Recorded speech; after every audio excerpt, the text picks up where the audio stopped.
আর সার্জিস এবং হাসনাত সম্ভবত টার্গেট ছিল। এখানে অনেকে বলাবলি করছেন যে মোটরসাইকেলে করে আচমকা 2 থেকে 3 জন মানুষ এখানে দাঁড়ায়, তারপর সরাসরি গুলি ছোড়ে। আর সার্জিস এবং হাসনাত সম্ভবত টার্গেট ছিল। এখানে অনেকে বলাবলি করছেন যে সার্জিস এবং হাসনাত এই আন্দোলনে এসে এই আন্দোলনকে সমর্থন জানিয়েছেন এবং কি সরকারের উপর একটা প্রেসার ক্রিয়েট করেছেন। ইভেন এই যে অপারেশন ডেভিল হান্ট, এটার পেছনেও তারা বড় ভূমিকা রেখেছেন। তাছাড়া সার্জিসের ঘোষণা ছিল যে গাজীপুরে আওয়ামী লীগের সন্ত্রাসীদের আজকে শেষ দিন। ভাগ্য ভালো, তাদের টিমটা আগে হাসপাতালে চলে গেছে। যদি থাকতো সম্ভবত এখানে টার্গেটটা সার্জিস এবং হাসনাত ছিল। আসলে কি ঘটতে যাচ্ছে গাজীপুরে?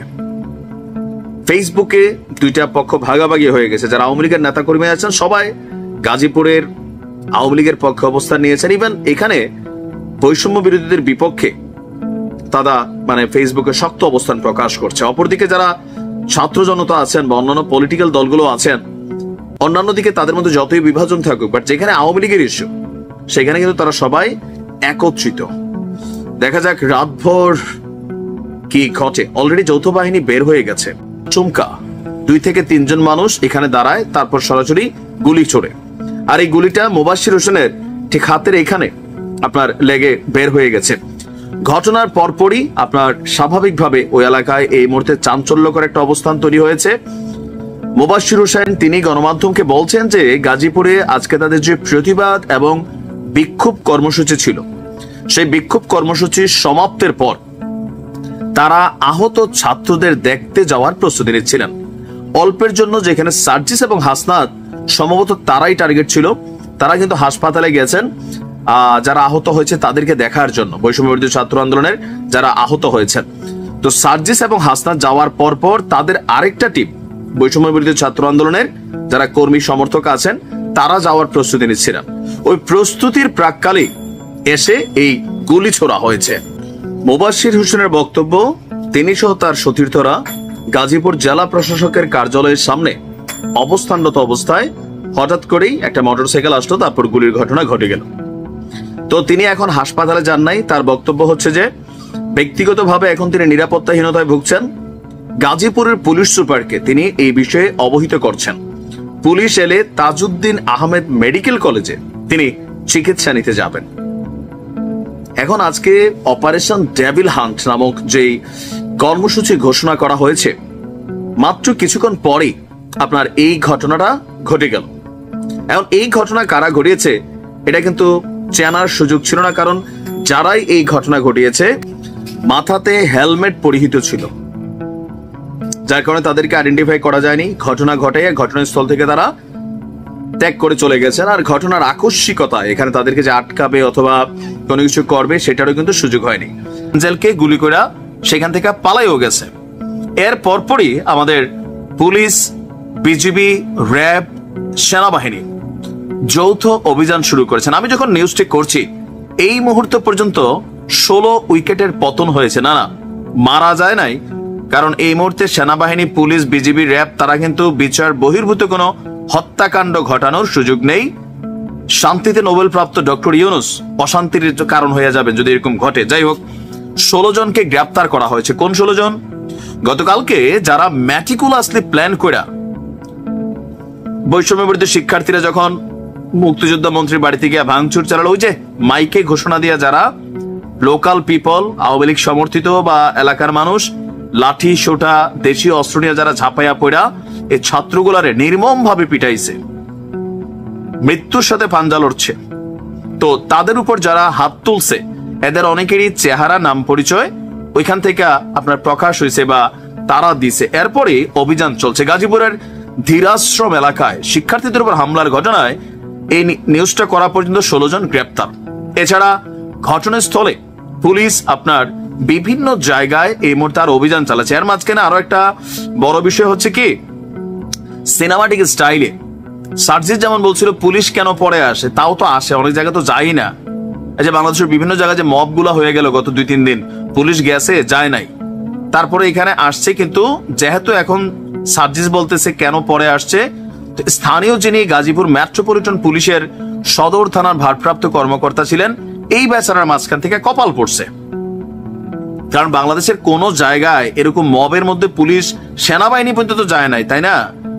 তো মাঝখান থেকে এখন বলির শিকার হয়ে গেছেন আমাদের এই ভারপ্রাপ্ত কর্মকর্তা, সাময়িক বরখাস্ত হয়েছেন। গাজীপুর মহানগর police commissioner doctor Nazbul Karim Khan আন্দোলনরত শিক্ষার্থীদের সাথে কথা বলেছেন। আর এর পাশাপাশি আপনার মেয়র জাহাঙ্গীর সহ যারা এই ঘটনার সাথে কানেক্টেড, যারা এই ঘটনাটাকে আঞ্জাম দিয়েছেন, ইভেন আজকেও যারা ঘটনাগুলো ঘটাইছে, মানে যে 3 জন মোটরসাইকেলে করে আসছে, আইসা সরাসরি ছাত্রদের উপর গুলি চালায়া ওই এলাকা থেকে নিরাপদে চলে গেছে, এই টোটাল সিস্টেমকে জালের মতন ফালাইয়া সেখানে থাকে না যে একটা একটা করে চুনচুনকে গ্রেপ্তারের জন্য ছাত্ররা দাবি জানিয়েছে, আমাদের যৌথ বাহিনী কাজ করছে। তবে শুধুমাত্র গাজীপুরে না, সারা বাংলাদেশে আপনার এই যে অপারেশন ডেভিল হান্ট এটা পরিচালিত হবে। এখন আওয়ামী লীগ অনেক ধরনের ভিডিও কল রেকর্ড আমরা দেখছি, বিভিন্ন স্টেট হাউস দেখছি যে 26শে মার্চের আগে একসাথে দল বেঁধে বাংলাদেশে আসবে, এটা তাদের বাঁচা মরার লড়াই। রাজপথ কি জিনিস আওয়ামী লীগ চীনে চেনা জানা আছে। সো আওয়ামী লীগও চাচ্ছে সর্বোচ্চ ভাবে নিজেদের অবস্থানকে প্রকাশ করা। ইভেন 32-এর ঘটনায় এবং সারা বাংলাদেশে যে ঘটনাগুলো ঘটছে আওয়ামী লীগের নেতা এমপিদের উপর দিয়ে একটা মেসেজ তো ক্রিয়েট হয়ে গেছে। সেই মেসেজটা আওয়ামী লীগ অনুধাবন করছে, সেখান থেকে তারাও কিন্তু সর্বোচ্চ চেষ্টা করবে মরণ কামড় দেওয়ার এই সরকারের উপর। আর সরকার চেষ্টা করছে কোন ধরনের কামড় টামড় যেন সরকারের গায়ে না পড়ে, এর আগে যারা কামড়াবে তাদেরকেই ধরেন শিকল বাইধা জেলের মধ্যে ঢুকানো। পরিস্থিতি কি হবে আগামী দিন বলে দিবে। ভালো থাকুন, আসসালামু আলাইকুম। যারা উপস্থিত ছিলেন জনগণ কুমিল্লা 3-এর, তাদেরকে প্রথমে আসিফের পক্ষ থেকে সালাম দিয়েছেন। তিনি বলছিলেন যে আমি এই মাহফিলে আসার আগে আমার ছেলের সাথে কথা বলছি, তো আসিফ সালাম দিছে আর একটা সুসংবাদও দিছে। কি? এই যে দরবার শরীফ, এটার সাথে শাহ বোবা দরবার শরীফ, যে বোবা দরবার শরীফ বলা হয় যেখানে গিয়েছিলেন, এর সাথে একটা মসজিদ আছে দরবার শরীফের।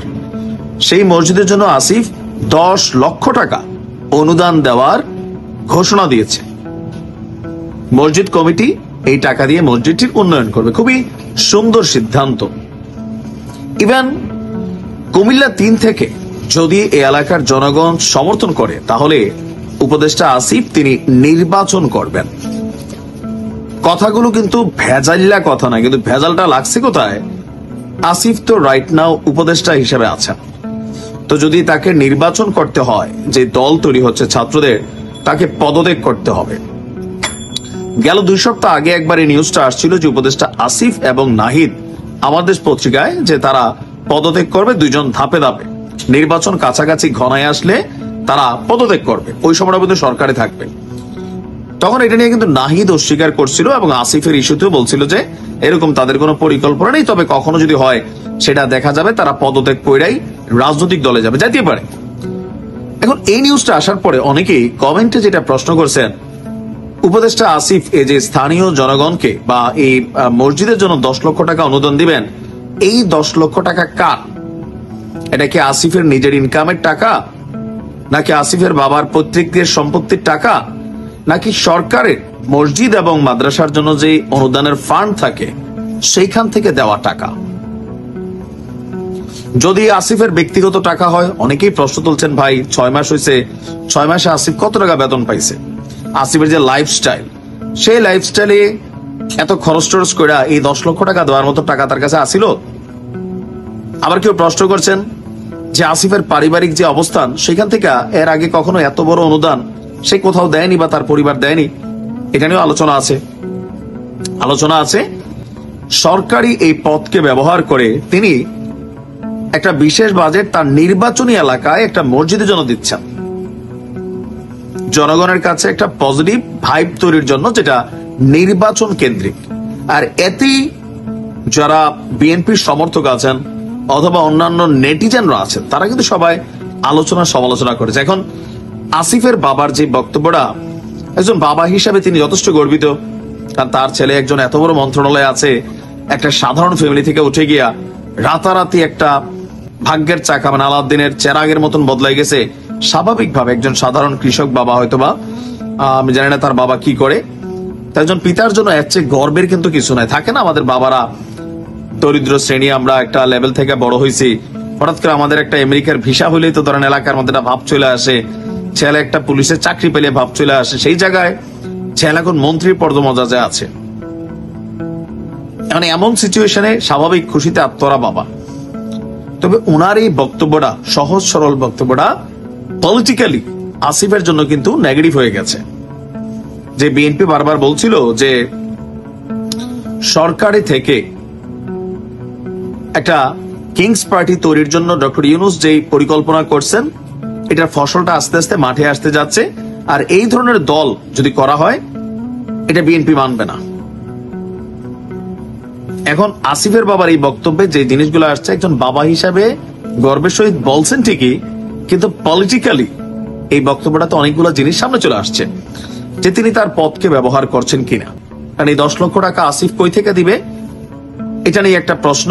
দ্বিতীয়ত, উপদেষ্টা পদে থেকেই এখন থেকে নির্বাচনী ক্যাম্পেইনিং শুরু করে দিচ্ছেন, যেমনটা আমাদের অন্যান্য বিএনপির রাজনৈতিক নেতারা, জামাতের রাজনৈতিক নেতারা করছেন। ওয়াজ মাহফিলে গণহারে যাচ্ছেন, প্রধান অতিথি হচ্ছেন, জনগণকে সালাম দিচ্ছেন। আবার আসিফের বাবাকে প্রধান অতিথি করা, সেটা নিয়ে অনেকের কাছে মনে হয়েছে ছেলে এত বড় পদে, সেই কারণে তিনি হয়েছেন। দল তৈরি করছে, হাসনাতরা, সার্জিসরা, ইভেন আসিফরা এমপি ইলেকশন করবে, তাই না? এই সকল কিছু মিলিয়ে তারা কিন্তু একটা অবস্থান তৈরি করতেছে। সো এই দলটার পক্ষেই কি আজহারী হুজুরের অবস্থান তৈরি হতে যাচ্ছে? তিনি আজকে তার প্রোগ্রামটা ছিল, যেখানে আমরা যদি দেখি যে আজকে তিনি প্রোগ্রাম করছেন আপনার দোহার, নবাবগঞ্জ, ঢাকাতে। সেখানে তিনি বলছেন 24-এর রক্তাক্ত আন্দোলনের মাধ্যমে বাংলাদেশকে ফ্যাসিবাদ মুক্ত করেছে তরুণ ছাত্র সমাজ, তাদের হাতেই বাংলাদেশ আর লাল সবুজের পতাকা নিরাপদ। তো আজহারী হুজুর কি জাতীয় নাগরিক কমিটির যে দলটা আসবে সেই দলে যোগ দিচ্ছেন? যেহেতু তিনার রাজনৈতিক পরিচয় আমরা অনেকে ভাবছি জামাতে ইসলাম, কিন্তু তিনি কখনো বলেন নাই। তো তার যে অবস্থানটা কোথাও না কোথাও ছাত্রদের পক্ষে, আমি হচ্ছে জাতীয় নাগরিক কমিটির বা বৈষম্য বিরোধী ছাত্র সমাজ যারা আছেন তাদের পক্ষে। তো তাদের রাজনৈতিক দল যেহেতু আসতে যাচ্ছে, এর আগে যখন তিনি এই বক্তব্য দিচ্ছেন, এটা তাদের জন্য অবশ্যই খুবই পজিটিভ একটা অবস্থান হয়েছে। তিনি বলছেন যে এই প্রজন্মকে কোরআন হাদিসের আলোয় আলোকিত করতে হবে, তাহলে উপকৃত হবে দেশ জাতি। ঢাকার নবাবগঞ্জ উপজেলায় এক মাহফিলে তিনি বলছেন যে তারুণ্যের উচ্ছ্বাসকে কোরআনের আলোয় আলোকিত করতে হবে। ইসলাম হলো আমাদের জীবন ব্যবস্থা, কোরআন হাদিসের আলোকে কথা বলি। আর এই সকল এর বাইরেও তিনি বলছেন আমাদের নিয়ে যারা হিংসা কিংবা সমালোচনা করে আমরা তাদেরও ভালোবাসি। আমাদের স্লোগান হলো হেরে যাবে ওদের হিংসা, জিতে যাবে আমাদের ভালোবাসা। এটাই হলো ইসলামের সুমহান শিক্ষা। কিন্তু ওনার এই বক্তব্যের পরপরই আলোচনার মধ্যে ভিন্নতা আমরা দেখছি। আবার আমরা আজকে দেখলাম জামায়াতের আমির যিনি আছেন ডাক্তার শফিকুর রহমান, কক্সবাজার এক প্রোগ্রামে তিনি বলছিলেন মাস্টার মাইন্ড বলতে কোনো কিছু জামাত ইসলাম মানে না। মানে ডক্টর ইউনূস সাহেব মাহফুজকে যে মাস্টার মাইন্ড দেখাইছেন সেটার ব্যাপারে জামাত মানে না। আজহারী হুজুরের মাহফিলের কয়েক ঘন্টা পরেরই বক্তব্য এটা। তো সবকিছু মিলিয়ে ছাত্রদের তরুণ দলে আজহারী হুজুরকে যোগ দিবেন, নাকি তার এই বক্তব্যটা টোটালি ছাত্রদের যে রাজনৈতিক দল আছে সেইটার পক্ষে যাচ্ছে? আমরা যদি হিসাব করি এই বক্তব্য জামাতের পক্ষেও যায় নাই, কারণ তিনি সরাসরি বলছেন যে 24-এর অভ্যুত্থানে যে তরুণরা জীবন দিয়েছে, যে বাংলাদেশকে ফ্যাসিবাদ মুক্ত করছে, তাদের হাতেই বাংলাদেশ আর লাল সবুজের পতাকা নিরাপদ। তো তাদের হাত তো এখন একটা পলিটিক্যালি ভাইব্রেশনে যাচ্ছে, নির্বাচনের দিকে যাচ্ছে সরাসরি। তাদের রাজনৈতিক দল আসছে আর হয়তো 2-4-10 দিন। তো এই মুহূর্তে ওনার এই বক্তব্যটা ছাত্রদের জন্য খুবই কল্যাণকর হয়েছে।